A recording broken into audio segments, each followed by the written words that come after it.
Merci de choisir Kavi TV pour vous informer. Bonsoir et bienvenue à tous. Pour commencer, découverte des corps de 2 personnes ce mardi à la Bellevue de la commune de Dixine.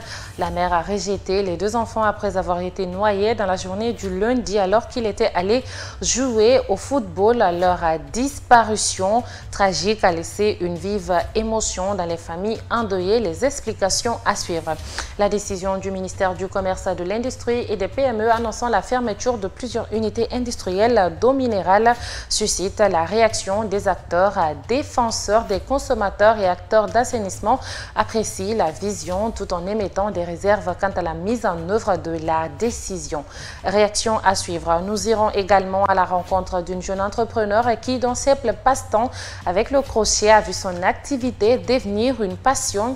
Il s'agit de Fatoumata Sankan. Elle confectionne des articles avec la laine comme matière première. Avec le soutien de sa famille, elle arrive à subvenir à ses besoins à travers cette activité. C'est tout pour le sommaire.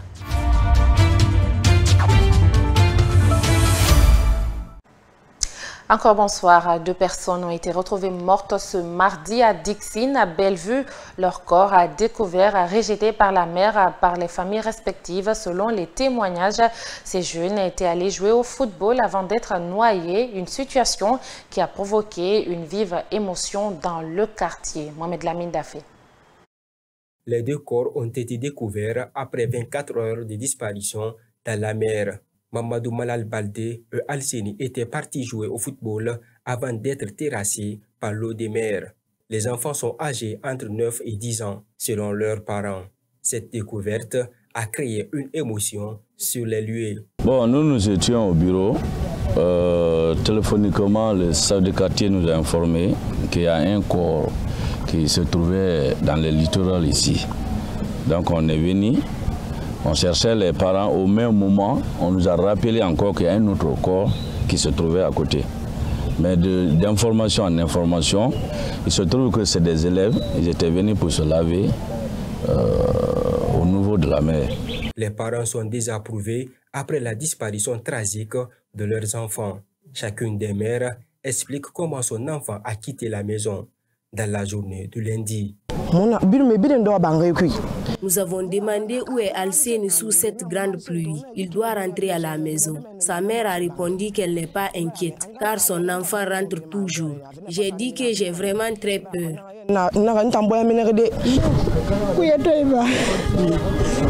Il pleuvait le matin. Nous sommes restés jusqu'à 11 h. Son frère est parti acheter des haricots pour eux. J'avais mis du café pour eux. Quand ils ont fini, je l'ai obligé de faire la lessive. Il a refusé.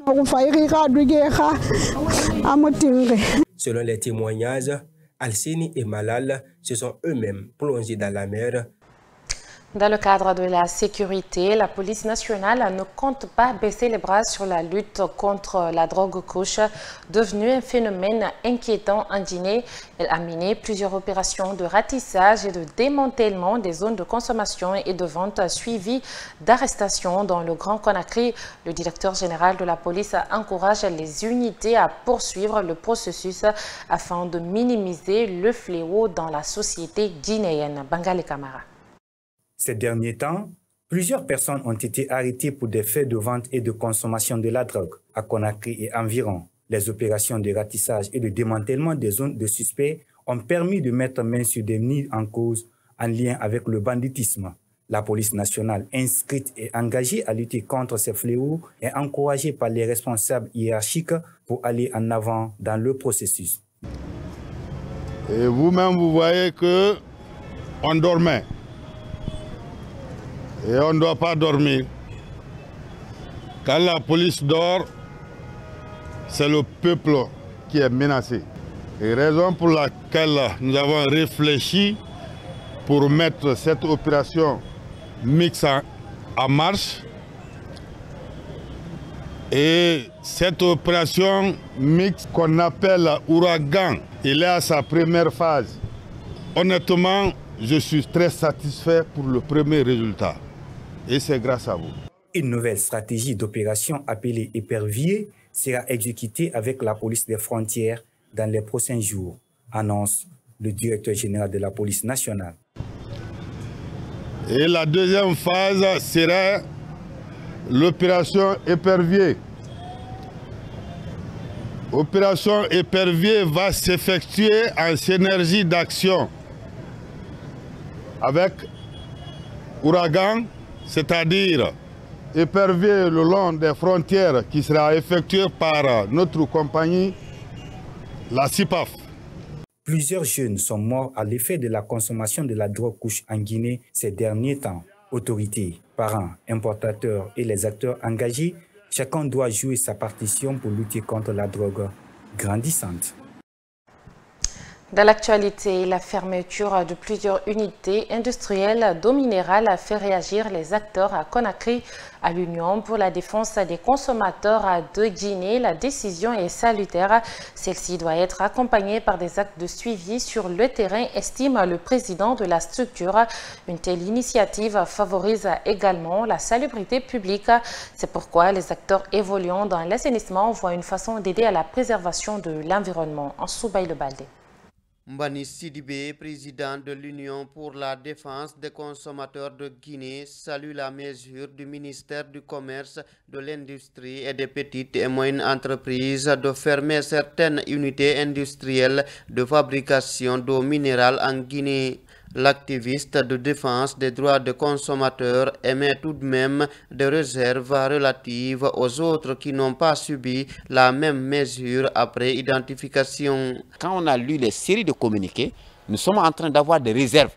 Parce que nous sommes très contents le fait qu'on puisse vraiment débarrasser notre marché des eaux minérales qui ne respectent pas le nord. Parce que qui parle de la santé du consommateur parle des normes de l'eau. L'eau est source de vie. Et nous sommes très surpris aujourd'hui par rapport à une nouvelle déclaration du ministère du Commerce, parce qu'ils nous font comprendre qu'il y a eu, l'étude s'est étalée sur 3100. Et sur les 3100, seulement qu'il y a 1375, 116 qui respectent la réglementation. Et qu'on nous dise quelles sont les sociétés là et quelles sont les normes qu'ils respectent.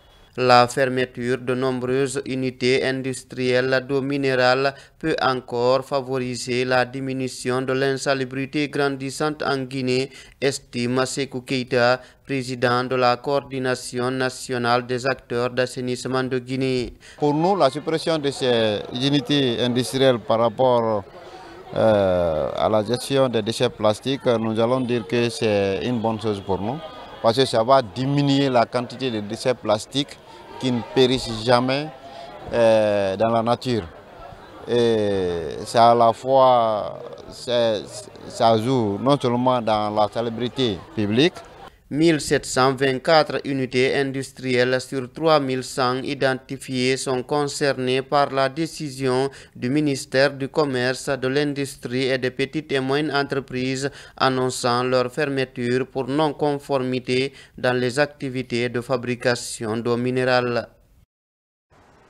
En cette saison des pluies, l'insalubrité gagne du terrain à Koloma, un des quartiers de la banlieue de Conakry. Des tas d'ordures sont régulièrement visibles en bordure de route, exposant les habitants à des risques sanitaires. Certains citoyens agissent en pleine nuit, d'autres au vu de tous, sans se soucier des conséquences. Amanatou Diallo s'est rendu sur place à suivre son reportage.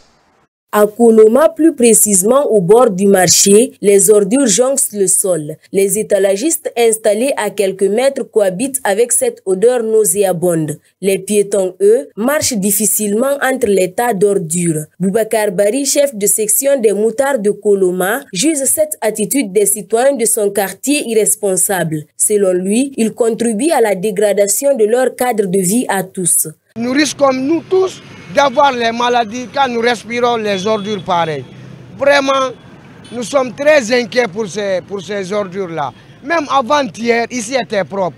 Halima Toubari, commerçante au marché de Koloma, assiste impuissante à ces scènes d'insalubrité quotidienne. Devant sa table de vente, des ordures sont régulièrement déversées. Les gens viennent jeter les ordures en plein milieu de la route. On a du mal à trouver un passage pour accéder au marché. On a beau en parler, on est fatigué.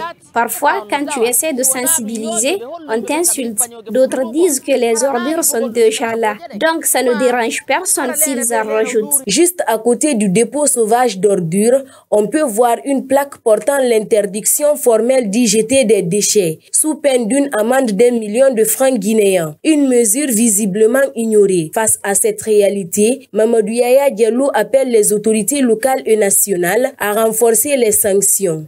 Ces ordures nous fatiguent. Parfois, ils provoquent même des embouteillages. Les ambulances sont souvent contraintes de ralentir quand elles entrent dans le quartier. Nous sommes obligés de respirer cette odeur nauséabonde. À Koloma, peu de ménages acceptent de s'abonner au service de ramassage proposé par les PME, spécialisés dans la gestion des déchets, selon plusieurs riverains. Un refus qui alimente l'insalubrité grandissante. Et puis, une nouvelle moto fait son entrée sur le marché guinéen. Il s'agit de la Baza Pulsar 180, un modèle présenté comme alliant puissance, style et faible consommation. African Auto Industrie, déjà bien implanté en Guinée, continue d'élargir son offre. La cérémonie de lancement réunit plusieurs acteurs du secteur. C'est un public reportage signé Germaine Mansaré. African Auto Industrie dévoile un tout nouveau modèle sur le marché guinéen. La Baza Pulsar 180, plus qu'une simple moto. C'est un concentré de puissance, de style et de précision, conçu pour répondre aux exigences des motards d'aujourd'hui. And today I think we are happy to launch Pulsar 180, which is a combination of power. La Pulsar 180 est une addition puissante à la gamme mondiale de Baza. Elle répond aux besoins évolutifs des motards africains. Performance, sécurité et style. Nous sommes ravis de l'avoir conquéri le cœur des Guinéens. Double spark plugs and also an exhaust technology. Présente en Guinée depuis plus de 10 ans, la marque s'est fait un nom grâce à ses services de vente, d'entretien et de pièces détachées d'origine. Avec un réseau en pleine expansion dans le pays, cette nouvelle étape a rassemblé de nombreux hommes d'affaires venus de Guinée et d'ailleurs. La garantie, on a 6 mois de garantie. À cause de ça, là,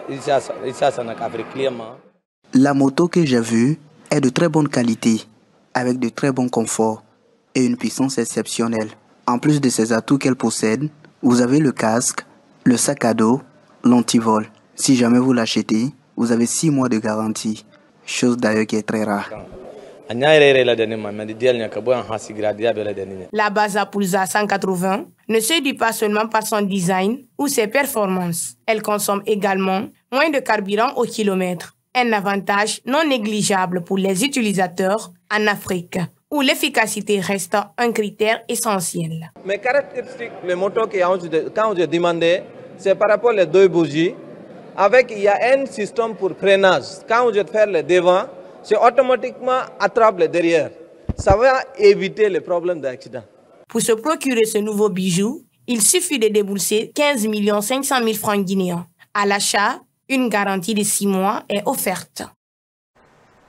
Dans le but de rassembler tous les descendants de l'empereur Soso Soumaoro Kanté et de promouvoir l'unité, l'entente et la cohésion sociale, la coordination des associations de l'Abessanyi et des descendants de l'empereur Soso Soumaoro Kanté de Kayama ont procédé sous l'autorité du Kuntigigbe de l'Abessanyi à la validation du Grand Bureau de Conakry. La cérémonie s'est tenue en présence d'Ahmed Kanté, vice-président de l'ASDK, Dibaba et Ousmane Kamara.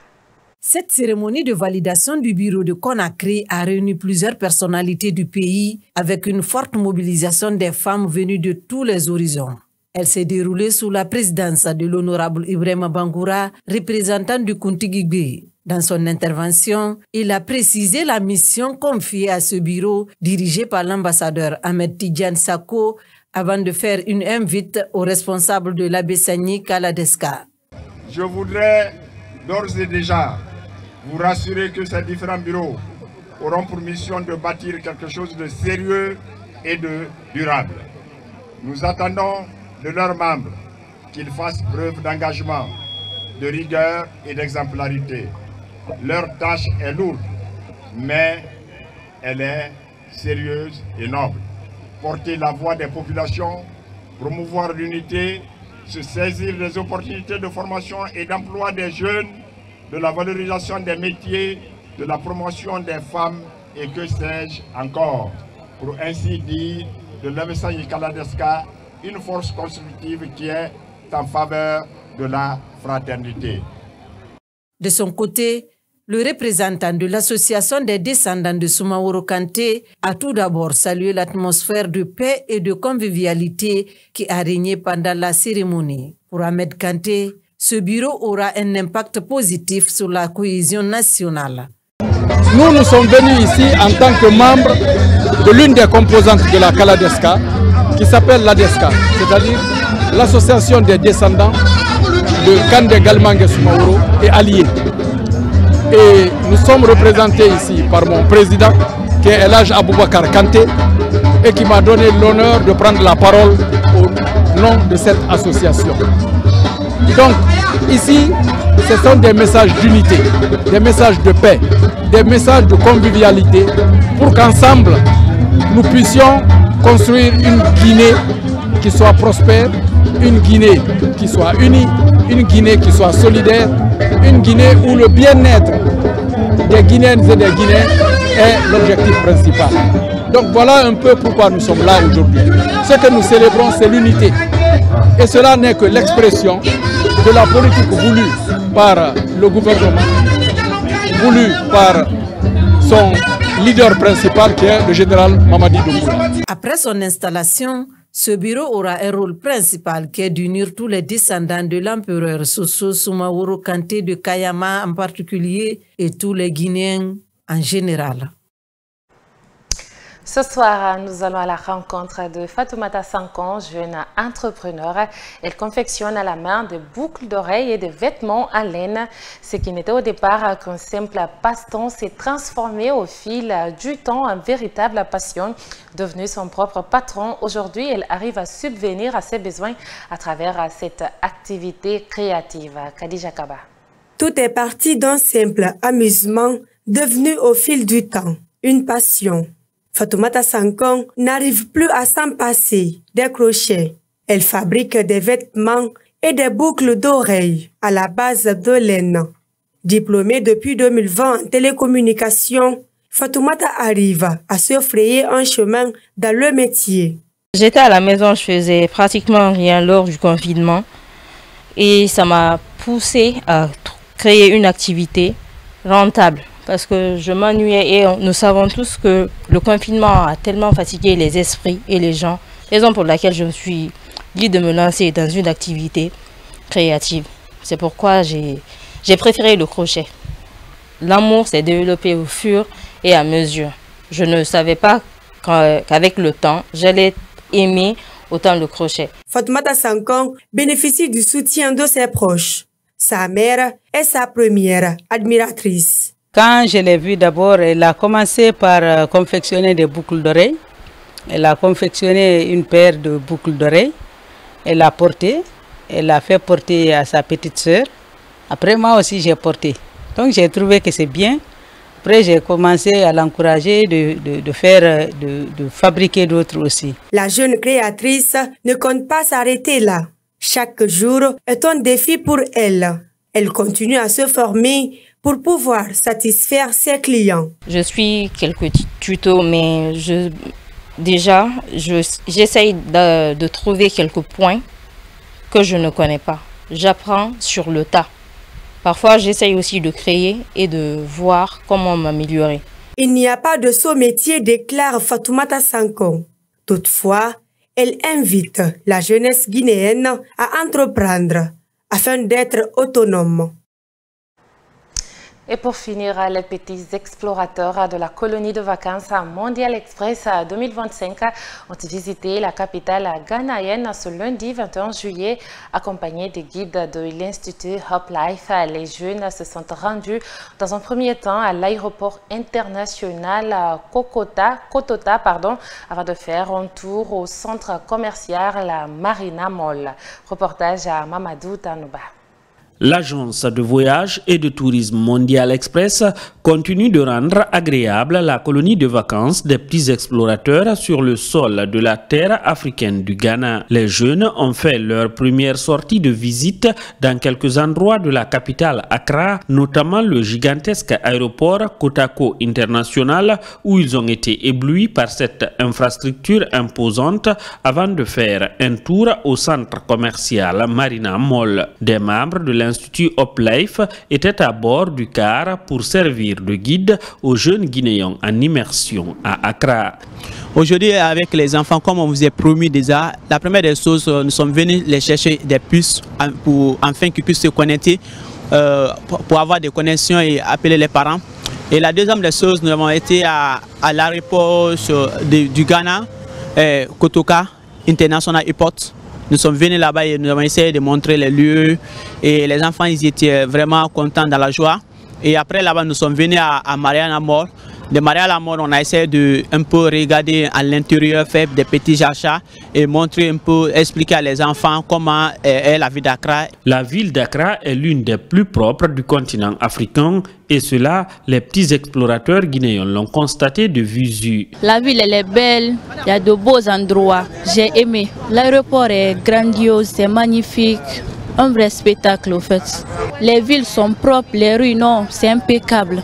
Cette colonie de vacances est rendue possible grâce à l'agence de voyage et de tourisme Mondial Express dont la responsable commerciale accompagne les petits explorateurs au quotidien. C'était une première sortie très enrichissante pour nos jeunes ici à Accra. L'après-midi a commencé par l'achat des cartes SIM, histoire de leur permettre de rester connectés avec leur famille et de partager cette belle aventure. Nous avons ensuite visité Kotoka, l'aéroport international d'Accra, ce qui a beaucoup impressionné les enfants de par sa modernité et son organisation. Pour clôturer, un petit détour du côté du Marina Mall où les enfants ont pu découvrir une autre facette de la ville et effectuer quelques petits achats ici à Accra. Comme pour dire que c'est une belle mise en jambe qui annonce un séjour très promoteur entre découverte culturelle, apprentissage et détente. La ville d'Accra va continuer à livrer chaque jour ses merveilles aux petits explorateurs de la colonie de vacances Mondial Express 2025. Voilà, c'est tout pour cette édition d'information. À tous, merci de l'avoir suivi et bonne suite au programme en compagnie de KV TV. Au revoir.